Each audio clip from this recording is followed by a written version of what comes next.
What's up, everybody? Welcome back to the neighborhood, and thank you for spending part of your day with us today. This episode is something we call the Neighborhood Watch.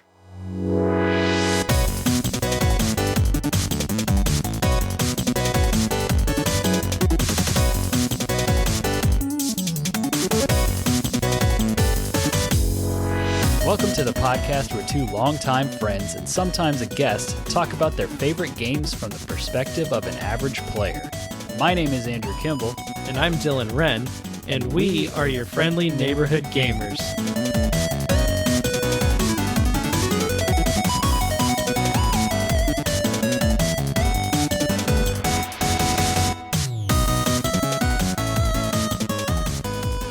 If this is your first time listening, Neighborhood Watch is an episode format that we do once or in some cases twice a month, where we can talk about all the games we're playing that probably won't get their own dedicated deep dive, but we still want to give them some time in the spotlight. So like I referenced just a second ago, this is our second Neighborhood Watch for June, and part of that is just how the schedule fell. Part of that is we've been playing games. And the other part of that is that Aubrey has been playing games, and so she is here to talk about them. Aubrey, how you doing? I'm doing well. How are you? Better than Dylan, because he could not be here. He fell ill, so we'll call him Illin from now on. Ooh, terrible. And he couldn't make it tonight, so Aubrey is here picking up his slack. It's going to be an interesting episode, because our list of games to discuss are so very different, as you would expect if you've listened to any content with Aubrey on it before. Yeah. You and I do not run in the same video game circles much anymore. Yeah.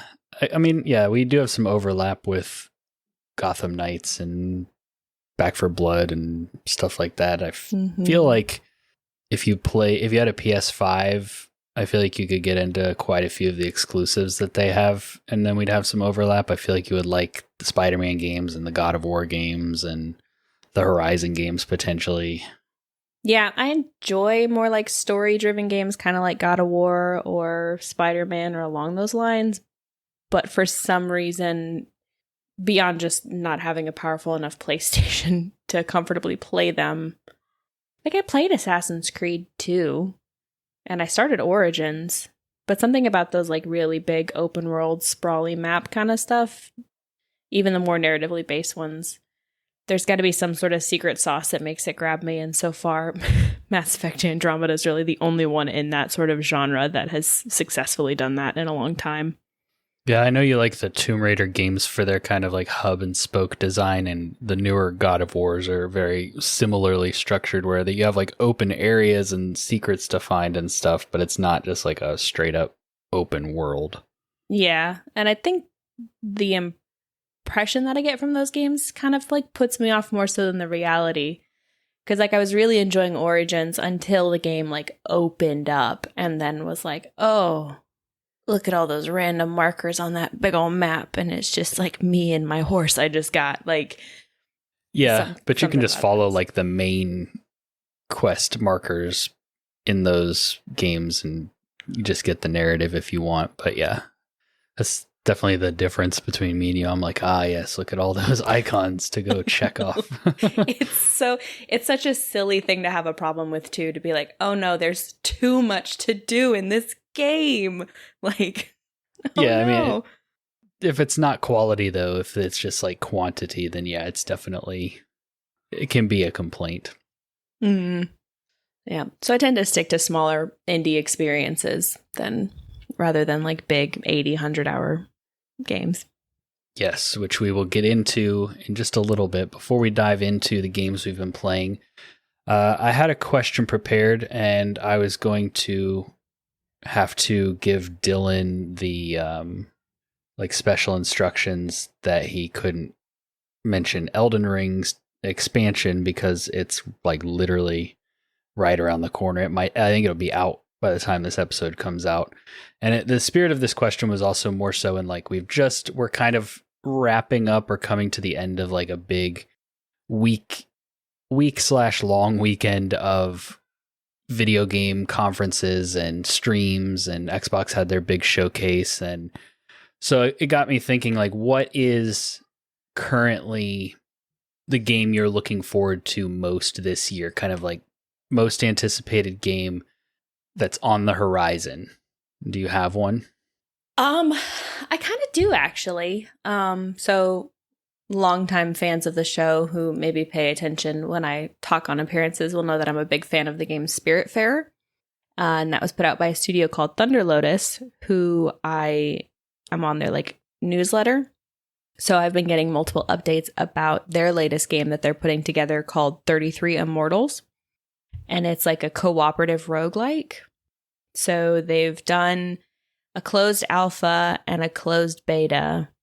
And I don't know if this violates an NDA, so you can edit out if you need to. I have been on both of those.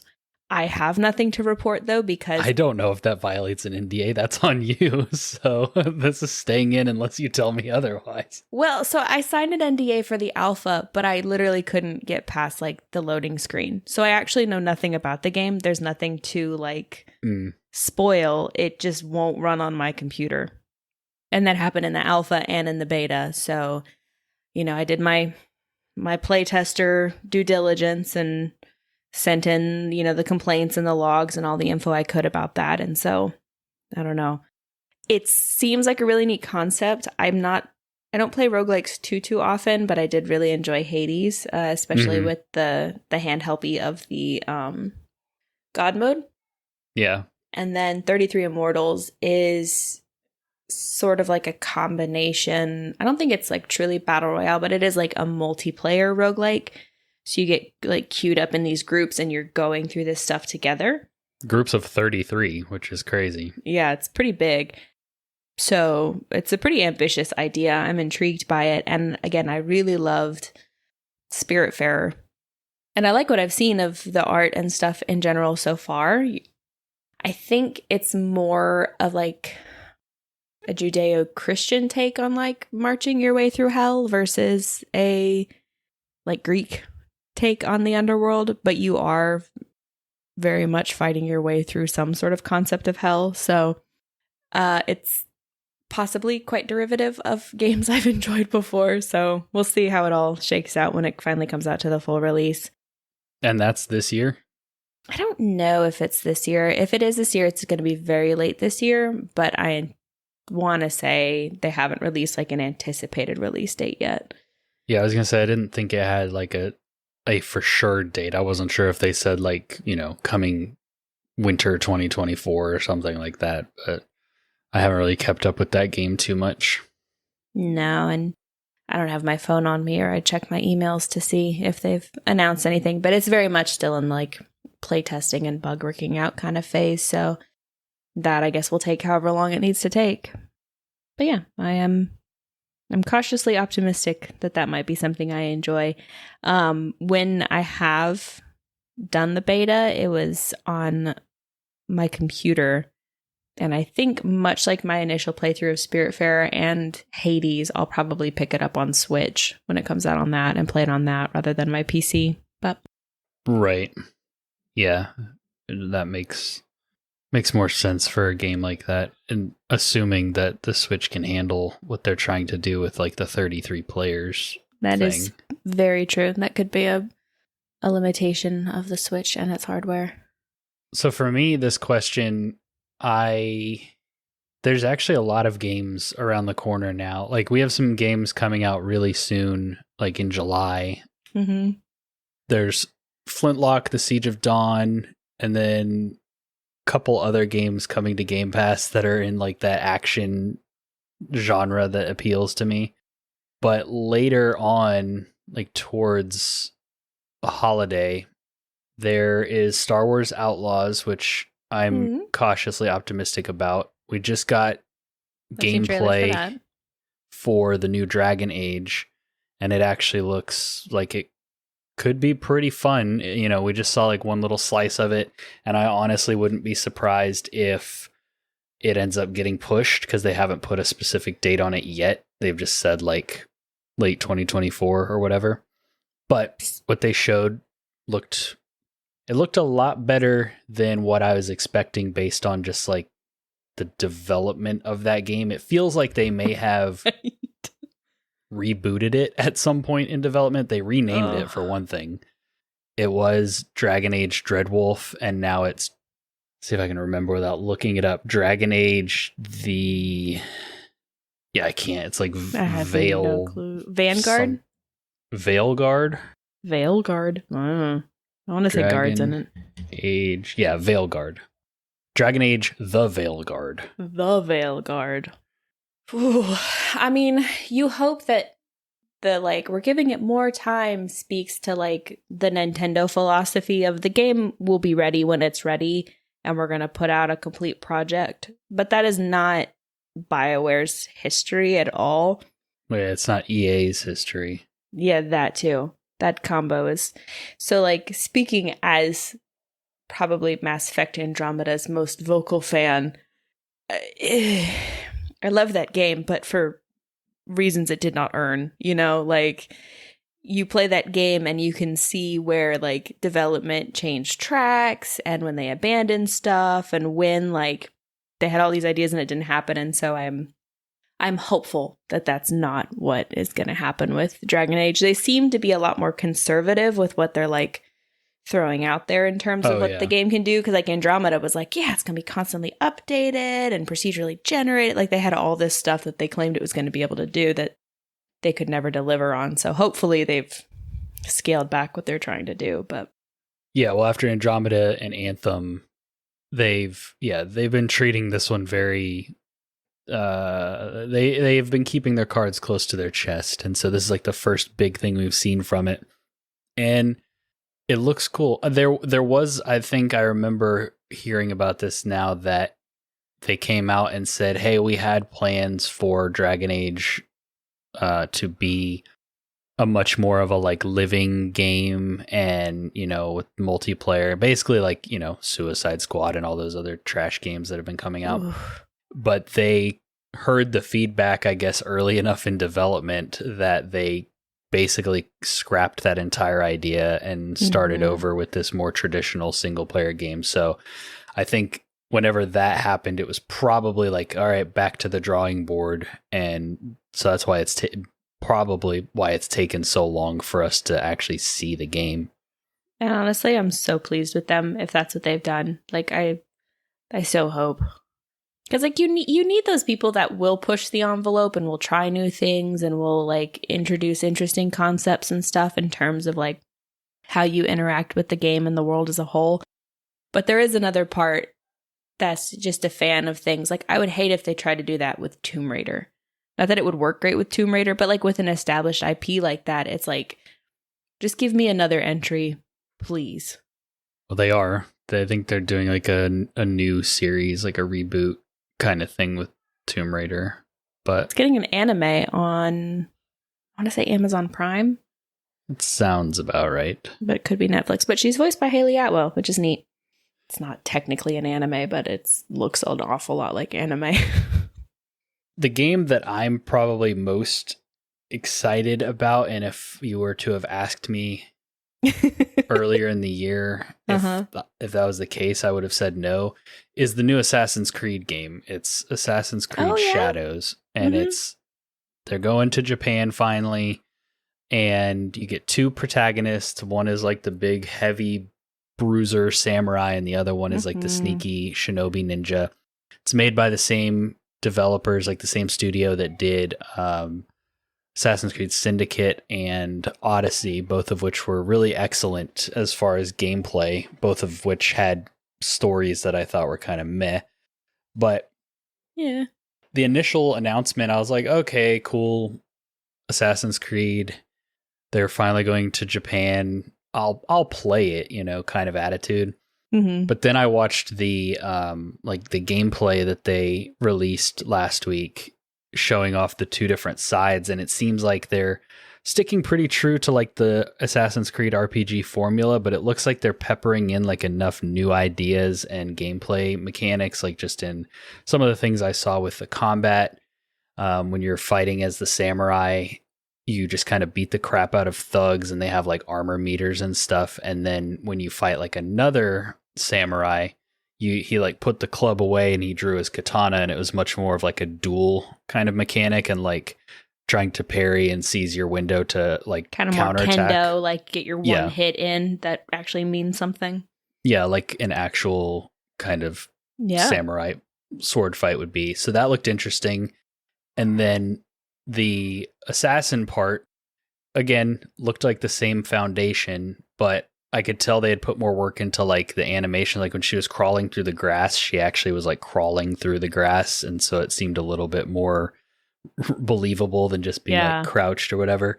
And then they've added a like grappling hook kind of thing so she can grapple and swing around, which sounds like it looks like it's going to add a really fun layer to sneaking around. They added where like you can now throw knives at light sources and stuff to put out like extinguish light. That's cool. To hide in the shadows. So it seems like they've added enough little things in there. And of course, it's with the two protagonists, it's the whole like, how do you want to approach the situation? Do you want to go in, kick the front door down, or do you want to try to like sneak in and kill your target?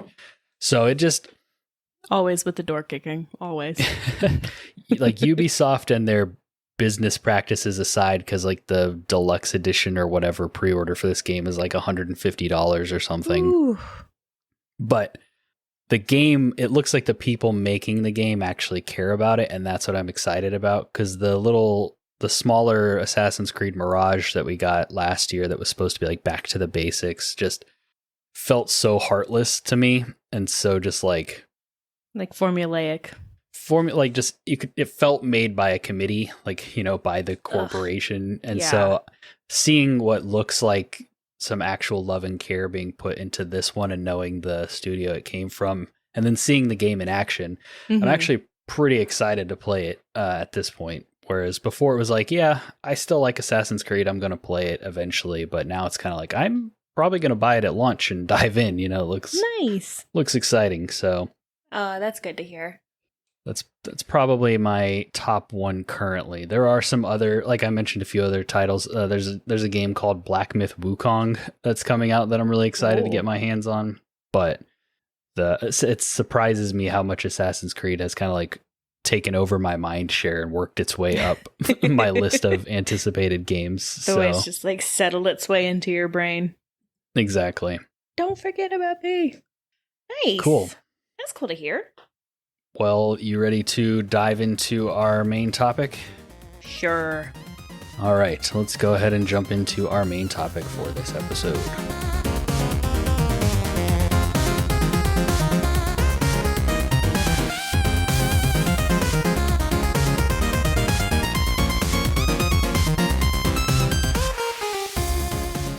So, like I said at the top, if this is your first time listening to one of these, we're going to be talking about what we've been playing. In some cases, we do give impressions on games that will later get a deep dive, you know, like Final Fantasy VII Rebirth or Remnant 2. Certain games will like earn themselves a full episode at some point. But for the most part, this is a place for us to kind of talk about the like smaller things, or not smaller games, but games we've maybe put less time into, or, you know, only one of us is ever going to play on the panel, so it'll be a lot harder for us to get a full episode rolling even if we wanted to. But yeah, with that being the case, Aubrey, since this is your first Neighborhood Watch in a while, I feel like you've been on one or two before.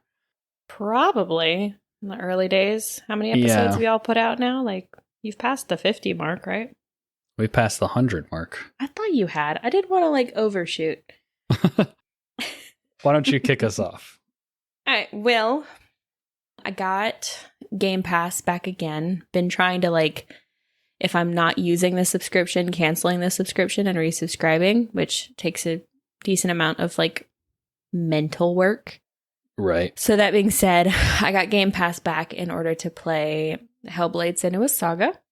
And while that was downloading, scrolling all the way down to Senua's Saga, all the way down to S, I passed Open Roads, which looked interesting, so I downloaded that. And then I passed Sea of Solitude, and that looked interesting.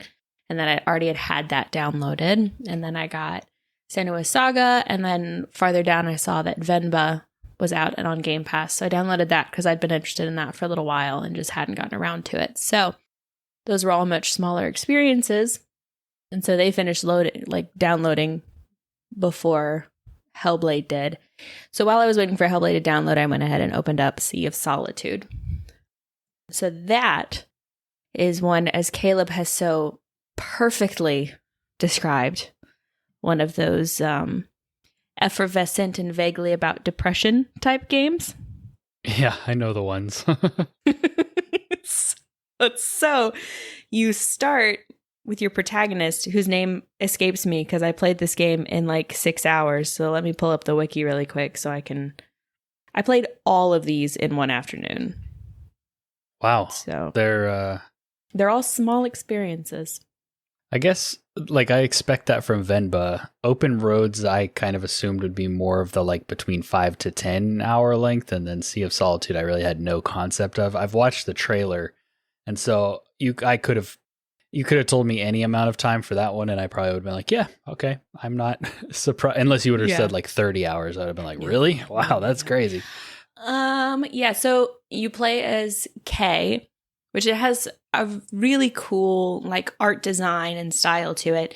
So you wake up, you're this young woman, but you've got this dark mop of hair and these like kind of feathers coming off your body, and you're this weird combination like bird person, and you're in what looks to be like a flooded city, and you like climb into this boat. It's got a little motor on the back. And so you start like puttering your way through this swamp city. And I don't know how spoiler heavy you guys get on neighborhood watches lately, but not usually it's more like impressions, but I mean, still light spoilers, I guess. Yeah. So as you're puttering along, you come across this young girl like floating in the sky, and she's bright gold. And she's like, oh, play hide and seek with me. And she shows you how to send out this little like flare of light. And then from there, you play a quick little game of hide and seek with her. And then the waters recede a little bit. And you continue puttering through this kind of like maze of a city layout. And then this like monster shows up. And it's a face that looks really similar to yours in this like hermit crab shell thing, and it is just saying all kinds of negative shit to you. Like, it's just trash talking, Kay. You know, you're worthless, you'll never, all this kind of like terrible stuff. And so you eventually find a way to like channel your inner light and beat it up and sort of banish it. But you have to you have to get out of your boat and kind of like minor platforming, traverse your way around this like mostly submerged city. And as you do, there's another fish monster with a face that's like swimming around. And that's the thing that'll like snap at you. Like, that's the one that is on like the art and the covers and everything. Oh, gotcha. So going through, you encounter multiple other monsters that are people Kay knows. And they're kind of allegories for people that she knows and people that she feels that she's kind of failed and let down. And you help them. And in a way she has, really. She's not been like, one of them's like your little brother, and he's getting bullied at school, and Kay's all wrapped up with her new boyfriend. And so she's not really listening as he's saying like, no, I'm being bullied. Like, I feel terrible. Everything's awful. They're so mean to me. And so she finally like tunes in and is able to help him. And then from there, she helps other people in her life with, ultimately it's circling around to like her helping herself type thing. And that vaguely about depression type thing. The gameplay concepts were like pretty fun. It was straightforward, simple. Yeah, that was going to be my next, or like my main question is like, you said light platforming. So it's kind of like a 3D platform. You're like solving puzzles and stuff.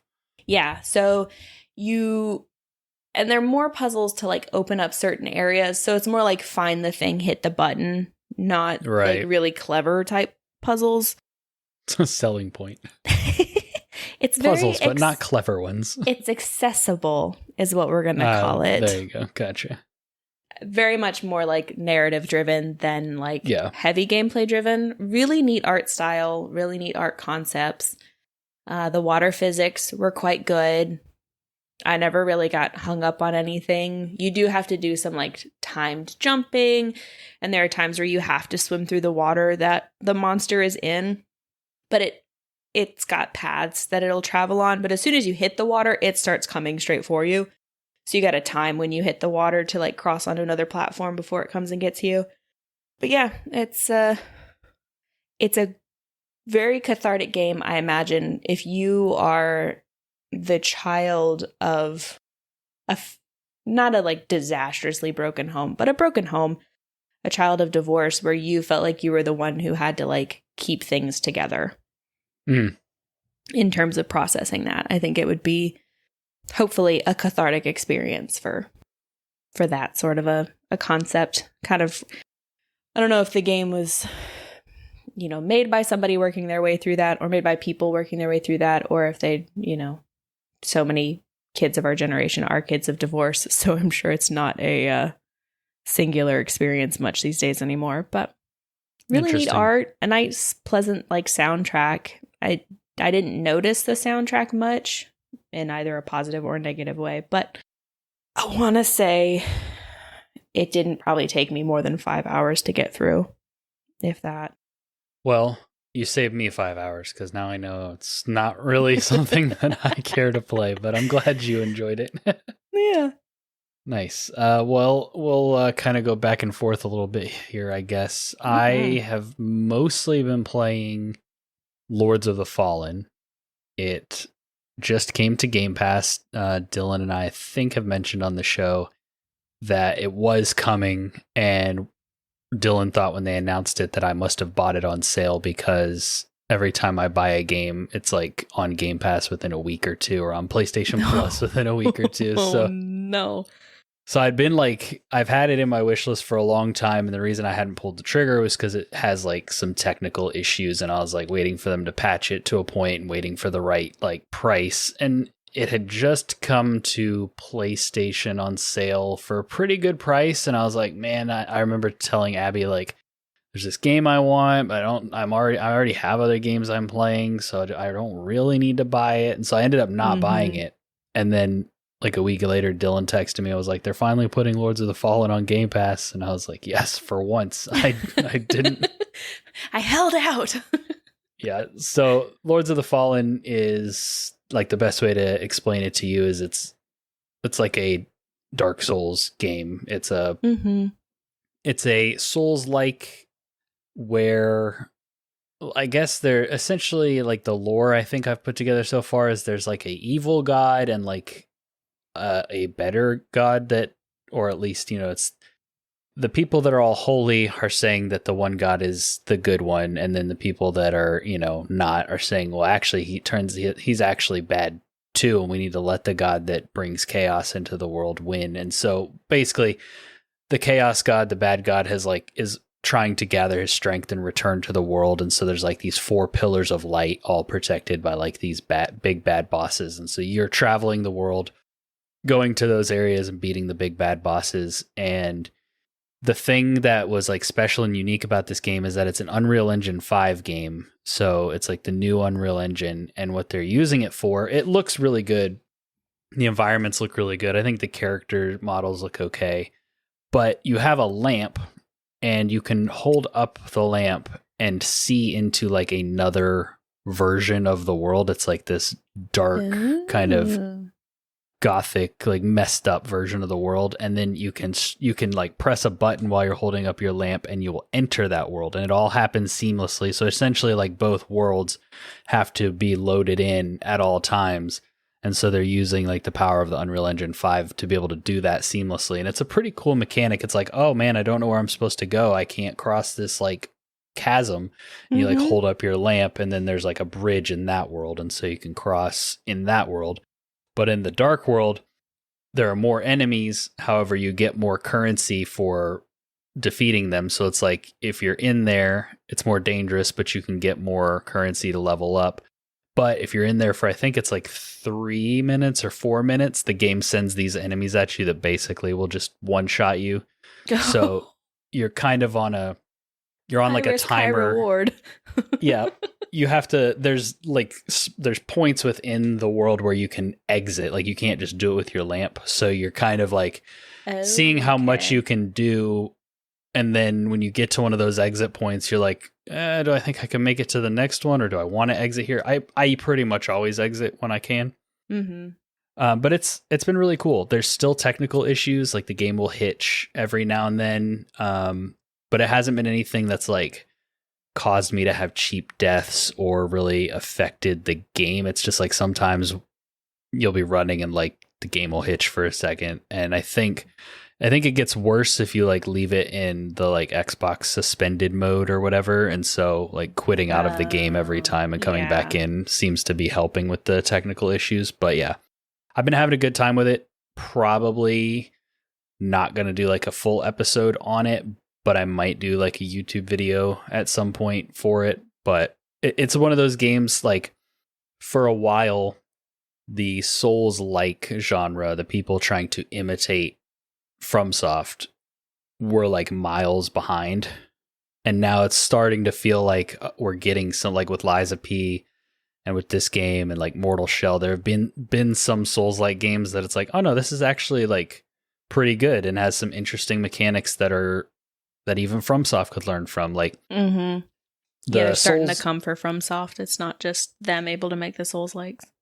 Right. So up until Elden Ring, with the exception of Sekiro, like the only way to jump in FromSoft games was to like do an awkward like dash and then like click the stick or mash the dash button while you're dashing. Like, it was a really weird thing. And then in Dark Souls, they have this mechanic where you can kick and it'll like knock a enemy shield back or whatever.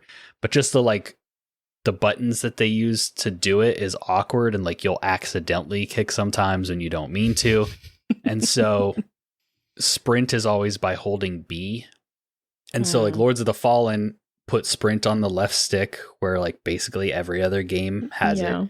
They made the kick be like you press the two bumpers at the same time and you kick, and it like just feels really intuitive and natural. And so they've done some smart things with their controls that I think I wouldn't be surprised to see like future games in the genre kind of adopt that. So some rough edges, but some good ideas. And I think I'm like one of the like 4 big bads into it, but I've explored a lot of areas, just haven't made it all the way to another boss. I've killed a lot of like smaller bosses, and it's tough. There are some tough bosses. Also, like, it has co-op and like multiplayer elements to it, but they're really hit and miss as far as like connectivity. That's like one of the biggest complaints with the game currently, is just like the multiplayer is still kind of busted. So I haven't tried it. Dylan and I were going to hop on and try to do like some co-op with like us with friends. And I think that works a little better, but like I tried to match up with like just randos. I just like turned on my multiplayer to see if I would get summoned or whatever, and it never happened. So, you know, it's got some rough edges, but I think it's worth checking out, especially if you have Game Pass, if you like, you know, these styles of games. Yeah. That's a fairly like, it's an expanding genre, but it is still a fairly niche genre. So if you find something that's still within that, like, let me say genre one more time, it's worth checking out, especially if, like you said, they do certain mechanics better. Yeah, it's definitely, like you say, expanding. It's expanded rapidly over the last few years. And there are some people, when a new Souls-like is announced, that are like, oh god, another one. But I'm like, bring them on, give them to me. I'm still here for it. So yeah, that's my first game that I've been playing. Which one do you want to talk about next, Venba or Open Roads? I think I am going to like totally spoil Open Roads, so I'll do Venba next. Which Venba is, I mean, it's exactly what you expect it to be. It's a cooking visual novel, I guess we'll call it that. A visual novel with a cooking mechanic. So you follow Venba and her husband. They are married and living in Toronto. Begins in 1988. Oh, Yeah, early in the 80s. late in the 80s. Yep. Follows Venba and her husband Pavelon. They have been living there for a little bit, recently immigrated from India. And they're basically kind of debating, like he's having a hard time finding a job that pays well, because even though he's well educated in India, his English is a little rough, and so places don't want to give him a shot. And then she is like a substitute teacher, and she taught in India, but she's having a hard time getting on like full time at a school in Toronto. And so they're having that debate of like, should we stay? Should we go back to India? Like, what are we thinking? And then she finds out she's pregnant. So they decide to stay in Toronto to try and give their son Coven. It's a variation on, Coven, which he chose in his youth to go by an anglicized Kevin rather than Coven because it's a little more comfortable for him. But it's very much that like kind of first generation type story, settling in, trying to live a new life. And then she's got a cookbook that her mom made for her of all of these recipes. And so you have like kind of a little bit of plot, and then there's the cooking whatever dish. And it's written in Tamil, which is the language that she speaks. So when she's reading the cookbook, she can understand it perfectly, but it is like damaged. So there's certain elements missing. So you have to kind of try and figure out like the variations on it. And like other cooking games I've played is basically just Cooking Mama. So I was expecting it to be a little more like, don't get it wrong. And it's like, no, we're just resetting. Like you got it wrong, we reset. And then do it again. I don't know if you could really follow along with the recipes. I think you could. And there may be some sort of like baked in like recipes. But eventually, the perspective switches to their son, Kavin, who is, which I'm probably still pronouncing wrong, he ends up becoming a writer on a TV show. And there's a moment where he's like at his parents' house, which he's kind of been like drifting away from him. But they have a character who is Tamil, like he is. And they're like, yeah, like, can you get any of your mom's like recipes for us? And we can have her eating that. It'll be like really cool and super diverse. And he was like, yeah, no, I hated eating my food at school. Like all the other kids made fun of me for it. If this is set in the 90s, it'd be super unrealistic for all of these other kids to be totally cool with my Indian food. Right. And so he has that kind of debate of like, and the producer or head writer or whatever on the show is like, no, it'd be really cool and like diverse and, you know, to show these different cultures represented. And he's like, yeah, but that wasn't the reality of it. And so kind of a brief back and forth, and that kind of like rekindles his relationship with his mom, Venba, and his culture again. And it was a much shorter experience than I was expecting it to be. That one was probably the quickest and took me couple hours. Yeah, it like probably not a full 2 hours to get through. Which the I art remember is hearing beautiful. It's really short. The art's beautiful. The music is lovely. The recipes seem really neat, and it showed me some interesting dishes that I'd never seen before. But I was the whole time I was playing it, I was like, "Don't let it burn. We gotta flip it and do whatever." And then I had a minute of like, I could just sit here and see. Okay, no, you can't. The only way you can fail is if you do things in the wrong order. Okay, this is not Cooking Mama. We're good. Much more laid back kind of experience. Yeah. Much more like sharing an experience than it is a gameplay mechanic, if that makes sense. Yeah, right. It's just adding a little flavor to the visual novel. To the very lovely visual novel. But yeah, it's essentially just a visual novel. Nice. Yeah, I've heard people that play it that are like into that said that the story and the characters and stuff were really good, and that the food looked good, looked yummy. But I pretty much knew from just the trailers and stuff that it was like, yeah, I'll listen to people talk about that one as well. That's not. Yeah, which, you know, I don't think it was like they were even charging $10 for it on like the Nintendo store or anything. Like they're definitely not charging $20 for it, but that is Right. definitely that is a $5 game experience right there. And I'm perfectly content that I played it on Game Pass. Well, speaking of game prices, I'm going to bundle my next two games and then we can finish on your Open Roads. Because the next two games I've played are both free. They are free to play games. And they're both games that I've really just kind of dabbled in.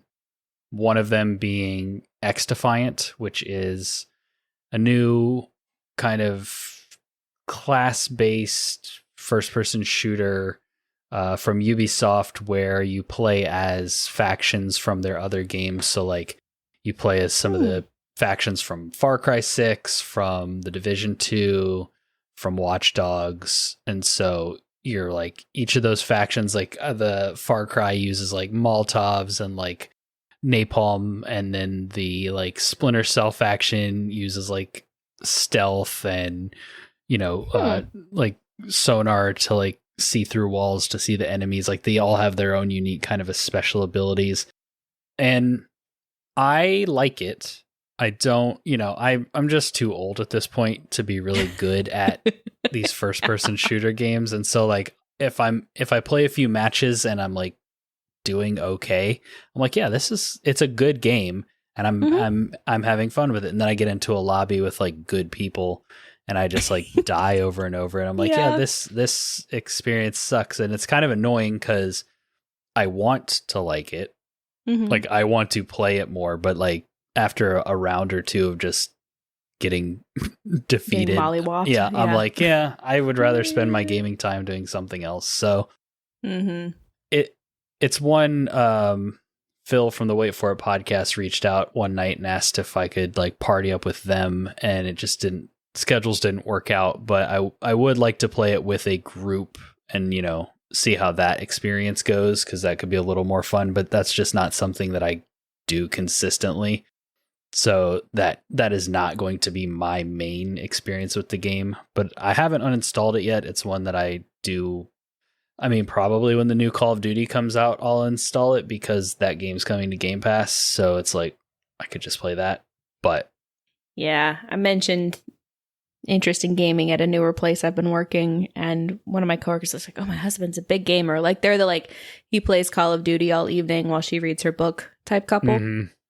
And she was talking about for like Father's Day getting him the like big $100 like pre-order type thing on it. And it's that moment of like, I'm into video games, but not quite like that. Yeah. So I can't carry this conversation much farther, but that's super cool that like you guys are so happy with this like dynamic and everything.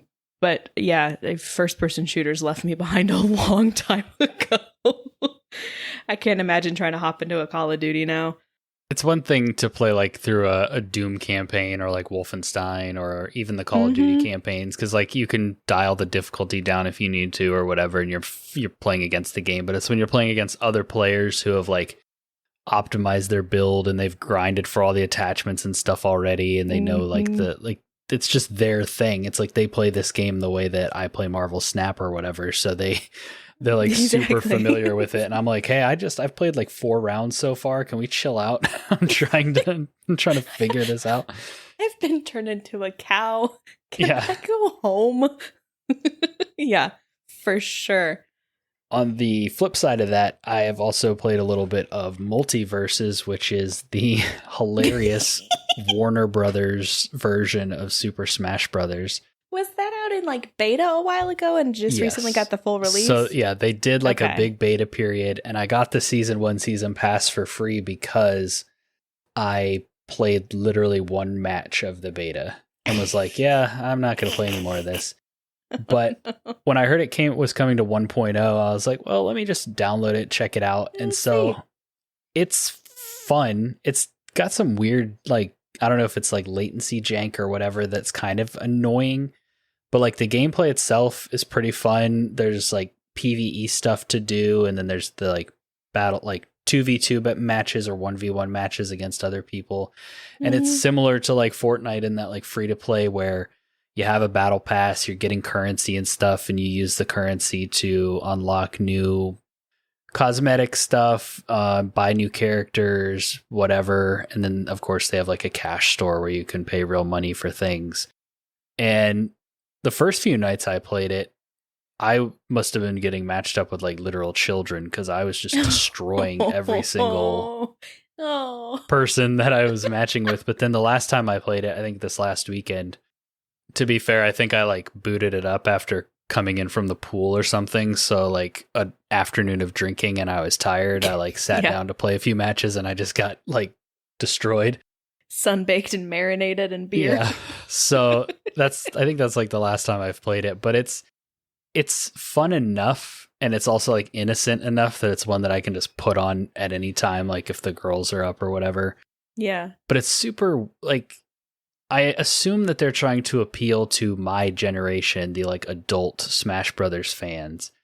But I would assume they also want the like Fortnite kids and stuff because they made it free to play and like they have some like, so the kids characters that are in it is like Adventure Time and Shaggy and Velma and Bugs Bunny, who are like recognizable characters, but also they're not characters that like the next generation really knows. And then they have like Arya Stark from Game of Thrones, and they have like Jason Voorhees, and they have the Iron Giant. No, what this is it's Warner Brothers. Yes.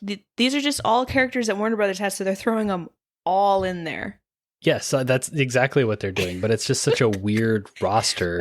What a bizarre amalgamation. The like Scooby and Shaggy and Steven Universe and Garnet and Johnny Bravo and like all the cartoon characters make sense. As soon as you start throwing in like Jason Voorhees or Arya Stark or like all of these. LeBron James is a playable character because he was in Space Jam. Space Jam. Yeah. Yeah, it's crazy. That definitely feels like it's trying to be more of a Fortnite clone that knows that it can't actually compete with Fortnite and what Fortnite does. And so they're trying to like, well, we can't do a better job of Fortnite than Fortnite. So maybe we can be like a more accessible Smash Brothers. Yeah, it's just weird. Like I would assume like if I were doing it, if I were pitching it, I would start out with like way more Looney Tunes characters, way more like Batman and Superman characters, way more even like Steven Universe and, you know, Adventure Time and stuff like that. Sure.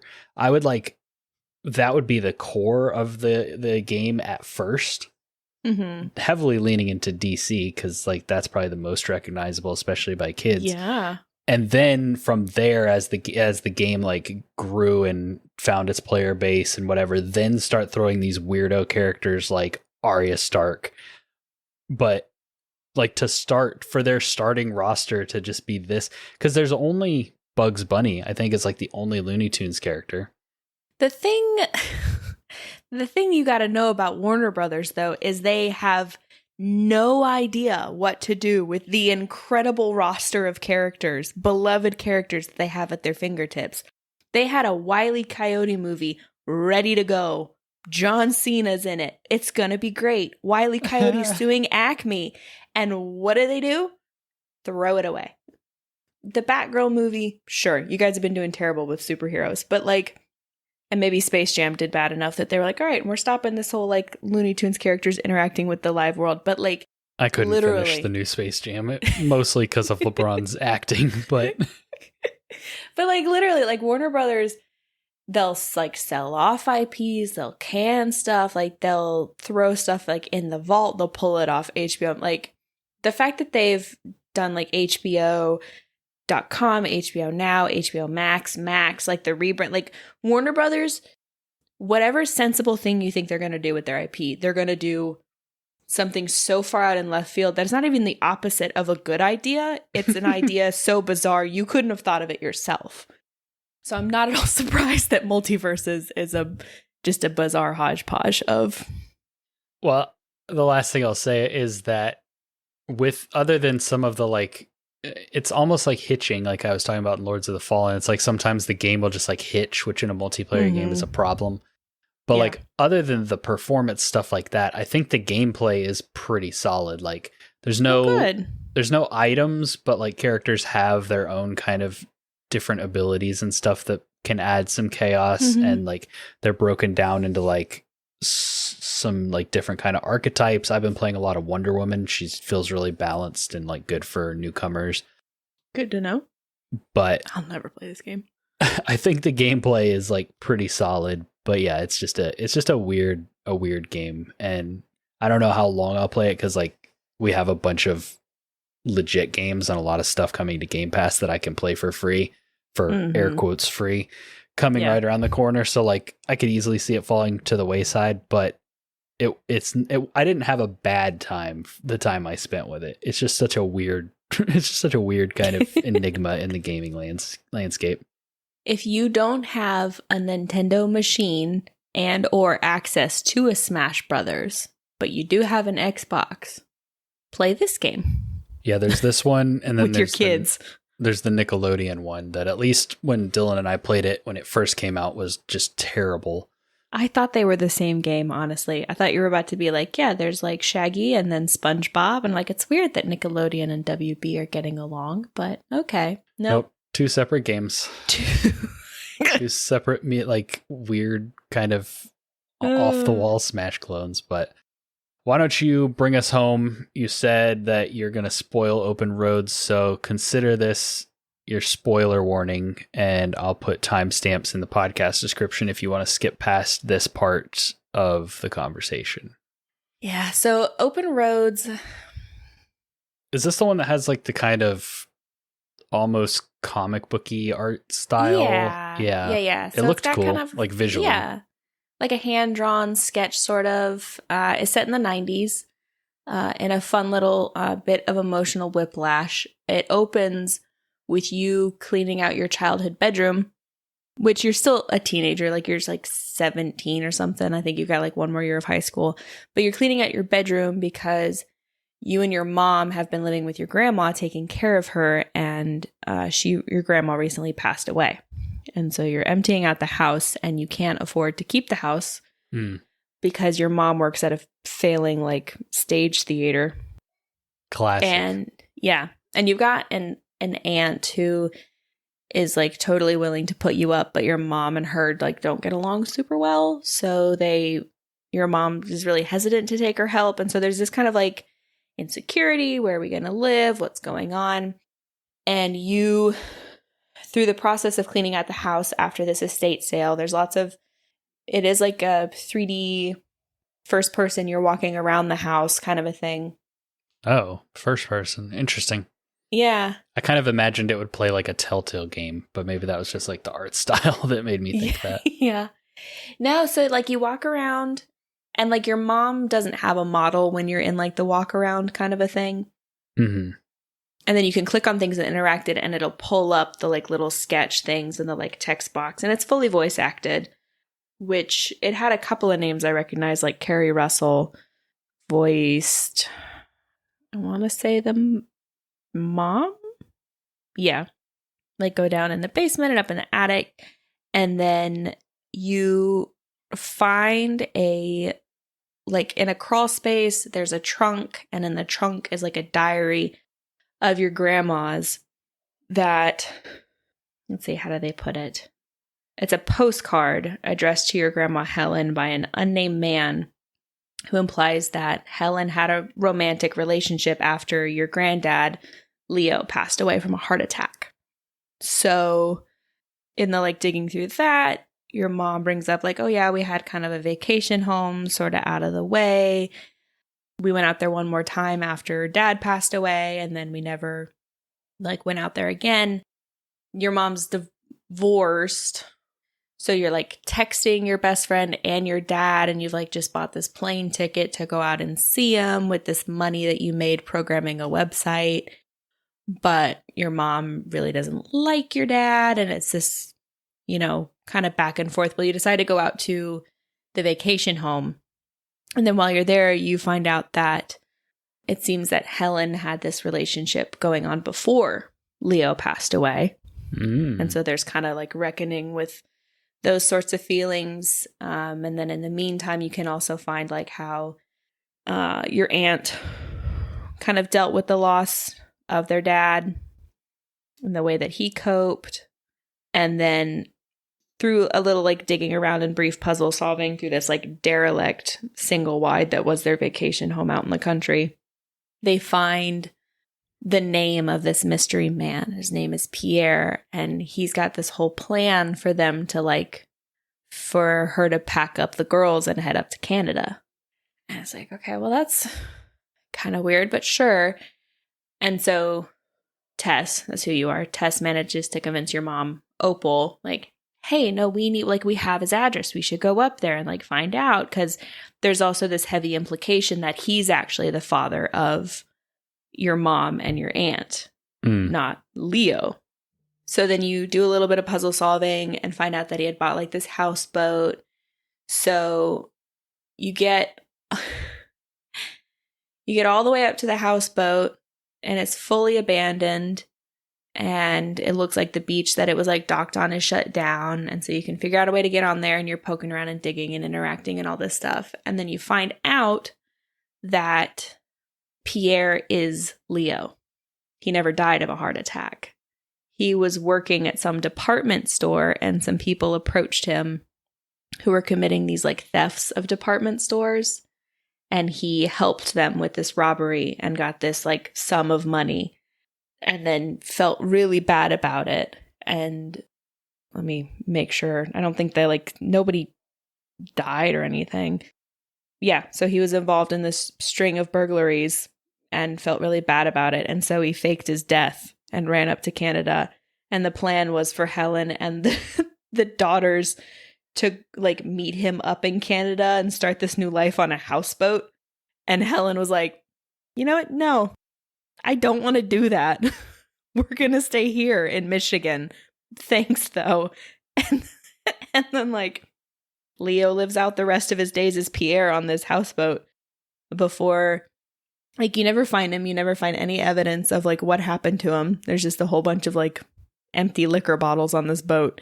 And then you find a letter that he tried to send to, like, whatever police department was local, up like confessing his involvement in the robberies, but it got sent back. and like in the middle, like you fight with your mom about your dad because like you think that he went there to some like plan for a job or whatever, and mom just couldn't get on board, but actually he went to Nevada to be a professional gambler, but he's not actually a professional gambler. He's a professional poker player and he plays in tournaments, but it's just this like whole like you get to the end of it and you're like, huh, okay. And yeah, so is this a close good it and don't play it again. Is this a good game? It sounds kind of dumb. It was pretty dumb. If we were ranking it like we do like on the fuller episodes, it would be like a C. Yeah. Like it's a passing grade. It doesn't feel like a total waste of time to play, but it's also kind of a total waste of time to play. It sounds like it was kind of like a train wreck or a car wreck. It's terrible, but you can't look away. That whole like analogy of like there's just enough weird and kind of ridiculous things happening in the story that you're like, well, let me just kind of see what happens. But then it sounds like it doesn't really go anywhere. Yeah, so it like there are dialogue choices, so I don't know if you can get like a slightly different ending where you and your mom like don't make up at the end of all of this. But it is very much like, okay, well, this is like, let's see where this goes. Okay, like interpersonal, character driven, kind of neat. Oh, we found the spot in the backyard where your aunt, who's more successful than your mom, and totally offered to let you live with her, but your mom's like pride won't let her do it. Where she like buried her imaginary friend in the backyard after some kids bullied her for that coping mechanism back in the 60s. And it's like, okay. So you can like talk on the phone with the aunt and tell her about it. And then you find like pills in your mom's purse. And it's like, well, yeah, she's a single mom in a failing theater taking care of her mother who's slowly dying of Alzheimer's. Of course she's on something for anxiety. Like, why are we acting like this is this thing? Mom's on pills. Well, it was the 90s. It's true, but like it's better than alcohol. Like, but it also doesn't say what pills. So maybe mom's on painkillers. I don't know. Yeah, and then for it to all culminate in like, oh yeah, no, Grandma Helen wasn't having an affair. Grandpa Leo just couldn't bear the thought of 5 years in prison for being an accomplice to some burglaries. Like, because like as I was telling you this, I was like, it's kind of insane that he faked his death and ran away for just this. Did I miss the part where he said like they killed somebody in the robberies? Right. And I double checked the wiki, and no, it's just a string of robberies. Like that, I want to say his cut was in the 60s, so whatever that is. I wonder if it says on. No, it doesn't say on the wiki like what his cut was, but I don't even think like it was 6 figures. Well, yeah, right. So it's like they were trying to go for some big dramatic crazy twist, but it's just like silly. Yeah, it was all just, Leo faked a heart attack and changed his name to Pierre and moved to Canada on a houseboat. And Helen wasn't too keen on that. And so how long did this game take you? This one felt the longest. Yeah. But I think it was pretty comparable to Sea of Solitude. It was probably close to like 4 hours. And I really like went into every nook and cranny I possibly could. Like I was pulling pictures off the wall and zooming in on them and flipping them over. And oh, look at this magnet. And oh, this mug from my childhood. Like I tried to interact with literally everything. So you could definitely do that much quicker. Right. Wow. Yeah, that's it's interesting, but not in like in a good way. In a good way, yeah. I mean, I had heard that the game had gotten kind of like middling reviews, but I hadn't looked into it to see if it was like, you know, maybe people weren't happy with the length, or maybe it had bad, like didn't perform well, or maybe I thought maybe the story was just like weak, but yeah, it sounds like it's just kind of like it's just some family drama with a silly twist at the end. Yeah, it was like nothing had the weight that it felt like it should have. Yeah. And I don't think the writing was strong enough to carry off what the concept was. Right. Is how I'll put it. Like I think a better like writer from like scene to scene or conversation to conversation could have maybe carried off something that outrageous pretty well. But it was also like, oh, you get the twist. Pierre is Leo. Oh my gosh. And mom and daughter are like, well, that's weird. And it's like, yeah, Mom, your dad didn't die of a heart attack 30 years ago. He died of something later, and you'll never know. You gonna tell your sister? Like, and she was like, no, he's dead to me, so he's dead. Like, and our relationship is back on good terms, and I accept that my daughter doesn't want to go to college, but wants to program websites. It's like, okay. Well, thank you for sharing so that I can appreciate that silly experience without having to spend 4 hours on it. Oof. Well, that is about it for our games that we've played for this episode. Like Aubrey mentioned, she was trying to install Hellblade when she found all these indies, so we are planning on doing a Hellblade 2 or Senua's Saga episode in the near future, so stay tuned for that. As far as housekeeping goes, for the podcast's sake, if you enjoy this show, if you enjoy our content, leave a review on Apple. It's huge on that platform, reviews and ratings. Spotify also lets you leave a rating, so that would be very helpful. And if you use like Good Pods or any of those other apps out there, whatever systems they have in place, it helps on those platforms as well. As far as YouTube, we have recently, probably won't be the most recent video when this comes out, but recently Dylan did a updated Destiny 2 buyer's guide now that the Final Shape expansion is out. And so if you're curious about getting into that game, it's a really good resource. Destiny, or Bungie, I should say, have finally created a like legacy collection, I think they call it, where like everything, you can buy everything in one fell swoop. But if you don't have that, then it's still kind of confusing what gets you what and which ones you should buy or shouldn't buy or should wait for sales or whatever. So Dylan breaks all that down. Dylan would have talked a ton about Destiny 2 if he wasn't sick on this episode, because that's pretty much all he's been playing recently. So we'll have to get that update from him next time. When he's not illin anymore. Yeah, see? You rolled your eyes and said it was terrible, but now you're using it. Then if you want to come hang out with us, chat about what you're playing or talk about the Elden Ring expansion or whatever, come join our Discord. That is where we're at. That's the best place to talk to us, to hang out, have conversations about gaming. We also have like a TVs and movies channel in there. We also have like a music channel. So definitely places for you to come talk about the things you enjoy. And if you're interested, follow us on social media. We're on TikTok and Instagram and X, but those really aren't the places that we engage necessarily. I do my best to engage there if we get comments and stuff, but like actual conversations and things like that happen in Discord. So that is the main place to come hang out with us. Aubrey, do you have anything that you want to say closing this thing out? Shouts outs to Parents Guide to Gaming, which I need to get on the ball about helping you produce more content for. Shouts outs to it. Shouts outs. I recently put up a Paw Patrol Mighty Pups Save Adventure Bay review on that channel, and I have recorded scripts for 2 other reviews and a topic video that I am currently working on the editing for, so there will be some new content coming up on that channel. Cool.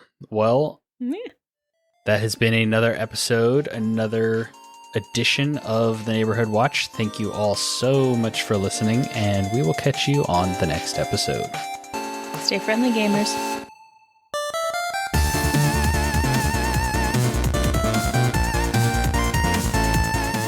We hope you enjoyed listening to this episode of the Friendly Neighborhood Gamers podcast. If so, we would greatly appreciate your help in growing the show and the community by giving us a 5-star rating and review on Apple Podcasts, Spotify, and any other podcasting app that allows it.